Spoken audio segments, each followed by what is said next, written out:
அந்த பொறிக்கு உன்ட்ட ஏதாவது பேசினானா இல்ல உன்னை கூப்பிட்டு வச்சு மறக்கணானா இல்ல அவங்க அப்பா ஏதாவது சொன்னானா எப்ப அவங்களுக்கு பயந்துகிட்டு தான் வாபஸ் வாங்கணும்னு சொல்றியா இல்லப்பா. அப்புறம் எதா இருந்தாலும் சொல்லு அரசி அவங்களுக்கு உண்டுல டாக்கி விட்டுறாப்பா யாரும் என்ன எதுவுமே பண்ணலப்பா. நான் அதான் கேஸ வாபஸ் வாங்கலாமான்னு கேக்குறேன். அரசி ஏப்பா யோசிச்சுதான் பேசுறியா முட்டாளா நீ இல்ல என்ன முட்டாளாக பாக்குறியா பாத்தீங்களா பொம்பளை பள்ளி எதுக்கு போலீஸ் ஸ்டேஷன் கோர்ட்டுக்கு கூட்டு போறேன்னு எல்லாரும் பார்த்தாங்க பேசுனாங்கல்ல உமா கூட என்கிட்ட கேள்வி கேட்டா இவங்க எல்லாம் மீறி எல்லா இடத்துக்கும் கொஞ்சம் கூட்டு போனது இதுக்கு தானே சொல்லுப்பா.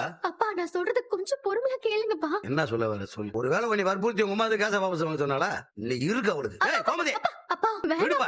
அப்பா அப்பா ப்ளீஸ் பா, நான் பேசுறது கொஞ்சம் பொறுமையா கேளுங்கப்பா. அன்னைக்கு ஒரு நாள் அம்மாச்சி நம்ம வீட்டுக்கு வந்தால, அப்போ அவ எம்பட்டு சந்தோஷமா இருந்தா. நீங்க பாத்தீங்கல்லப்பா, அம்மாச்சிய ஹாஸ்பிடலுக்கு போய் பாத்துட்டு வந்தப்போ அம்மா எம்பட்டு சந்தோஷமா இருந்தா தெரியுமா? கொஞ்ச நாளா அம்மாவை பார்க்காம அம்மா கிட்ட பேசாம இருந்ததுக்கே என்னால தாங்க முடியலப்பா. வருஷ கணக்கா அம்மா அம்மாச்சி கூட பேசாமலே இருக்கா. அவ ரெண்டு பேருக்கும் எம்பட்டு வலிக்கும் எம்பட்டு வேதனை ரெண்டு பேரும் மனசுக்குள்ளே போட்டு வச்சிருப்பா. அம்மாவோட ஒரு நாளாவது சந்தோஷமா இருக்கணும்னு அம்மாச்சியோட ஆசைப்பா. இதெல்லாம் நடக்குமான்னு தெரியாது, ஆனா அந்த நம்பிக்கையோட தான் அம்மாவும் அம்மாச்சியும் வாழ்ந்துட்டு இருக்காப்பா. குமார் மட்டும் ஜெயிலுக்கு போயிட்டா அந்த நம்பிக்கை மொத்தமா போயிடும். திடீர்னு கேஸ வாபஸ் வாங்கணும்னு சொல்ற, ஏதாவது மிரட்டல் வந்துச்சாமா? எதுவா இருந்தாலும் சொல்லுமா. இல்ல, இது நான் சுயமா எடுத்த முடிவுதான். இப்படி ஒரு முடிவு எடுக்கிறதுக்கு என்ன காரணம்? தப்பு செஞ்சவரே தப்ப ஒத்துக்கணும்னு நினைச்சேன், அது நடந்துருச்சு. இதுக்கு பிறகு அவங்களுக்கு தண்டனை வாங்கி கொடுக்க எனக்கு மனசு ஒப்பல. அதுக்காக இவரை நான் மன்னிச்சிட்டேன் அர்த்தம் கிடையாது. இந்த பிரச்சனையில எங்க ரெண்டு குடும்பமும் சம்பந்தப்பட்டிருக்கு. வீட்டுல இருக்கிற வேலை வருத்தப்பட வைக்க வேண்டான்னு தான் நான் இந்த முடிவை எடுத்தேன்.